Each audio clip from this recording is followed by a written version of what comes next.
আজকে আমি রান্না করব থেতো করা মশলা আলু দিয়ে দেশি মোরগের ঝোল। চুলায় হাঁড়ি বসিয়ে দিয়েছি, গরম হাঁড়িতে পরিমাণ মতো সয়াবিন তেল দিয়ে দিলাম। তারপর এখানে কিছু গোটা মশলা দিয়ে দিব।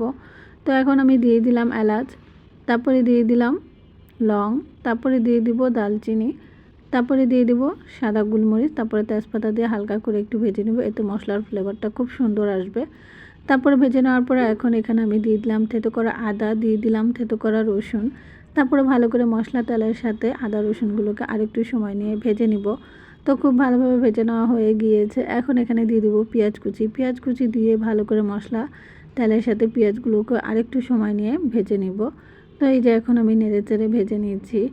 তারপরে ভেজে নেওয়া হয়ে গিয়েছে। ভালোভাবে মশলাগুলোকে কষিয়ে নেওয়ার জন্য এখন এখানে আমি দিয়ে দিব পানি, সামান্য পরিমাণে পানি দেওয়ার পরে এখন এখানে দিয়ে দিব পরিমাণ মতো মরিচের গুঁড়ো, দিয়ে দিব পরিমাণ মতো হলুদের গুঁড়ো, দিয়ে ভালো করে মশলাগুলোর সাথে নেড়েচেড়ে সময় নিয়ে কষিয়ে নিব। তো ভালোভাবে এখন আমি নেড়েচেড়ে কষিয়ে নিচ্ছি। কষিয়ে নেওয়ার পরে এখন এই কষানো মশলার মধ্যে ধুয়ে রাখা মোরগের মাংসগুলো দিয়ে দিলাম। তারপর আবার নেড়েচেড়ে বেশ কিছুক্ষণ সময় ধরে মাংসগুলোকে কষিয়ে নিব।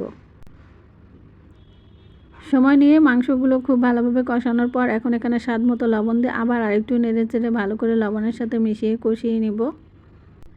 ভালোভাবে মাংসগুলো কষিয়ে নেওয়া হয়ে গিয়েছে। এখন এখানে আমি দিয়ে দিব ধুয়ে রাখা আলুগুলো দিয়ে মাংসের সাথে সময় নিয়ে খুব ভালো করে আলু আর মাংসগুলো কষিয়ে নেব। নেড়েচেড়ে ভালোভাবে কষিয়ে নিচ্ছি।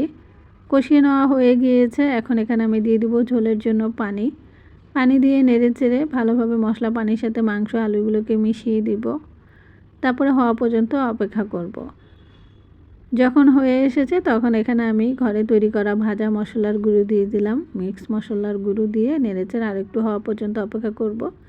যখন আবার আরেকটু ভালোভাবে হয়ে এসেছে তখন আবার আমি এখানে গোটা কয়েকটি কাঁচামরিচ দিয়ে আরেকটু হওয়া পর্যন্ত অপেক্ষা করব।